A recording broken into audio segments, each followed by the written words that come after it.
I've always considered myself lucky in my line of work. As a therapist, I've met a wide array of personalities, from the deeply troubled to the resiliently hopeful. But nothing prepared me for the day I encountered what I can only describe as a true psychopath. It started like any other day. My PM appointment was with a new client, Mark. He was in his mid-30s, well-groomed, and exuded a calm confidence that made him immediately likable. He greeted me with a charming smile and firm handshake, introducing himself with an air of politeness that was almost disarming. As we began our session, Mark spoke about his life with a surprising level of detail. He shared stories about his successful career, his many travels, and his numerous relationships. Everything seemed normal until he started describing his relationships more vividly. Mark's stories shifted from charming anecdotes to disturbing accounts. He described manipulating people for fun, breaking up friendships, and ruining careers without any hint of remorse. His eyes lit up when he talked about the chaos he caused, as if reliving a cherished memory. I asked him how these actions made him feel. He leaned back, a slight smile playing on his lips, and said, "It's like playing a game and always winning. There's a thrill in knowing you control everything around you." A chill ran down my spine. His voice, steady and calm, carried a detachment that was unnerving. I probed further,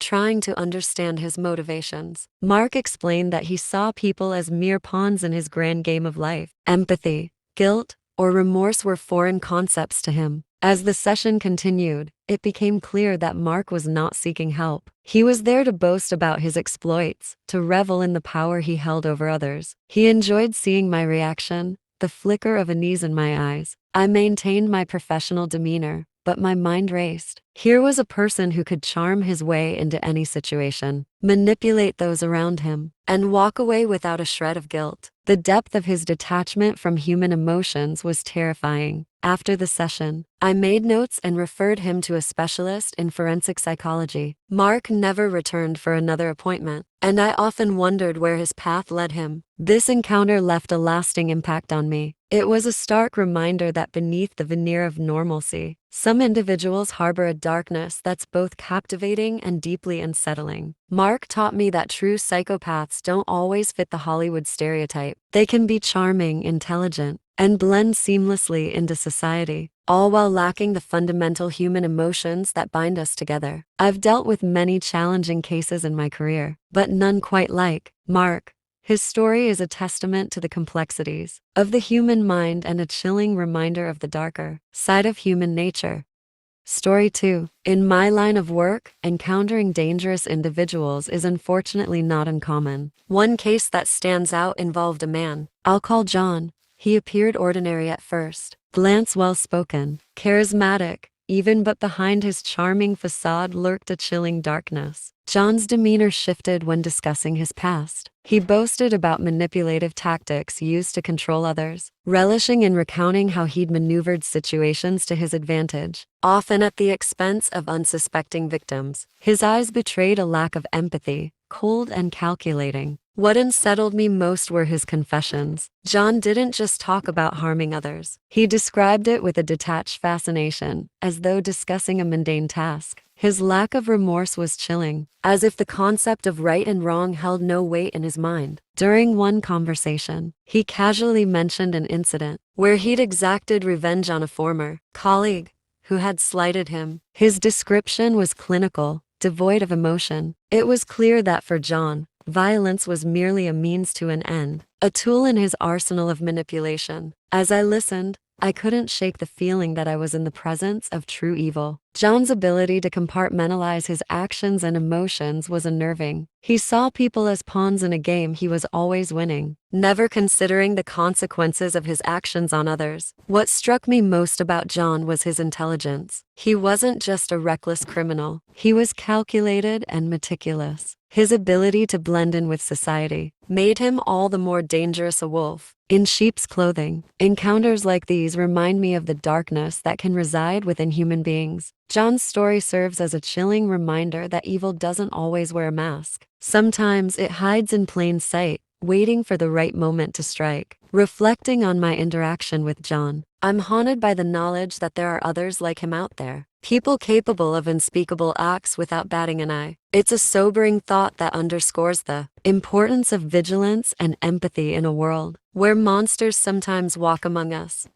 Story 3. As a lawyer, I've encountered my share of challenging clients, but none quite like Mr. Harris. From the moment he walked into my office, there was an unsettling aura about him, a calmness that bordered on eerie, coupled with piercing eyes that seemed to assess everything and everyone around him. Mr. Harris had been accused of a brutal murder, and despite the overwhelming evidence against him, he maintained his innocence with a chilling confidence. His demeanor never wavered, whether discussing the crime scene details or the victim's family's grief. It was as if he was emotionally detached from the gravity of the situation. During our conversations, Mr. Harris displayed a remarkable ability to manipulate facts and emotions. He had an answer for every piece of incriminating evidence, twisting narratives and casting doubt on the integrity of witnesses and law enforcement alike. His charisma was undeniable, and I often found myself questioning my own judgment in the face of his persuasive arguments. What disturbed me most were the glimpses into Mr. Harris's psyche. He spoke casually about violence,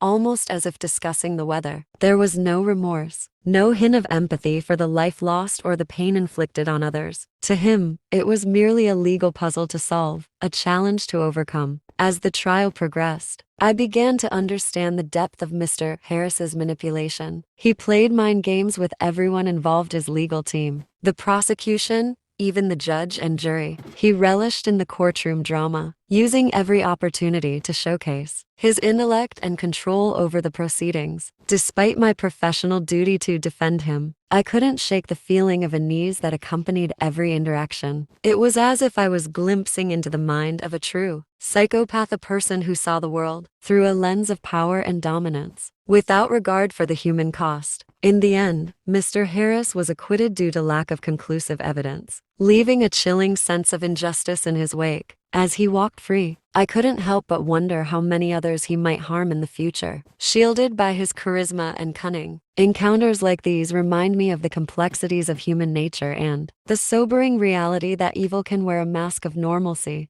Mr. Harris taught me valuable lessons about the limits of the legal system and the importance of vigilance in identifying those who may pose a danger to society, even when they appear harmless on the surface.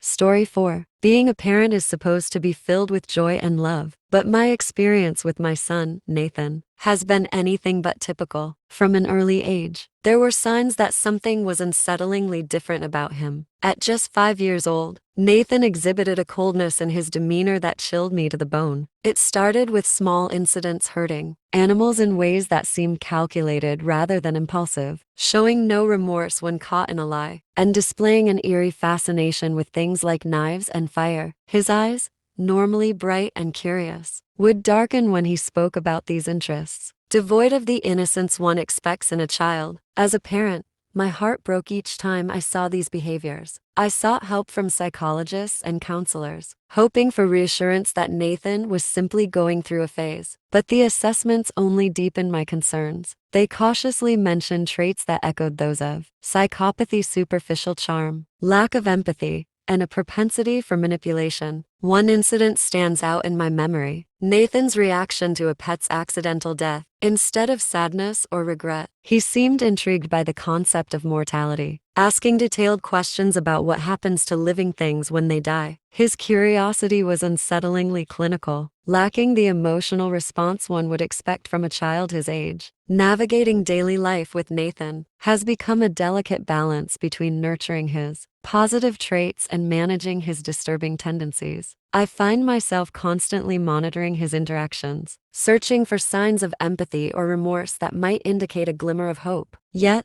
these moments are rare and fleeting. As Nathan grows older, my fears only deepen. What will he become as he matures, without the moral compass that guides most children? Will he continue to mask his true nature behind a facade of innocence, manipulating those around him to satisfy his curiosity and desires? Parenting a child like Nathan has challenged me in ways I never anticipated.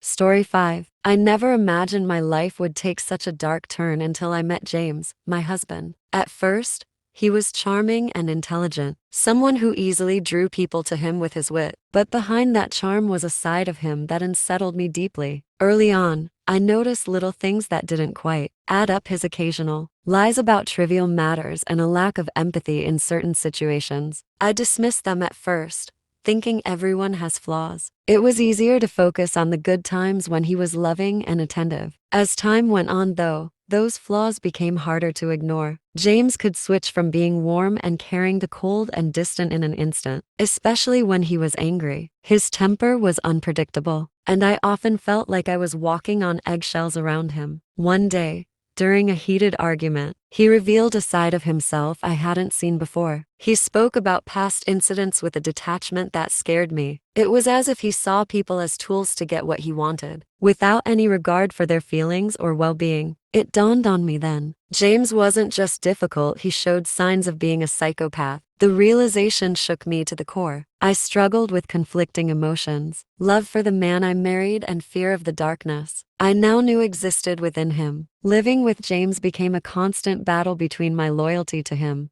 and my need to protect myself and our children. I tried to shield them from his mood swings and teach them values of kindness and empathy, hoping they wouldn't inherit his disturbing traits. Confiding in others felt impossible. How could I explain the stark contrast between the charming man they saw and the man I feared? Behind closed doors, I felt isolated, trapped in a marriage where love was intertwined with fear and uncertainty. Sharing this now, anonymously, is my way of reaching out. Not all psychopaths fit the stereotypical image of a deranged killer. Some, like James, blend into society while hiding their true nature. My experience has taught me to trust my instincts and recognize signs of manipulation, even in those closest to us. It's a cautionary tale of how appearances can be deceiving, and the importance of protecting yourself, even in the face of love.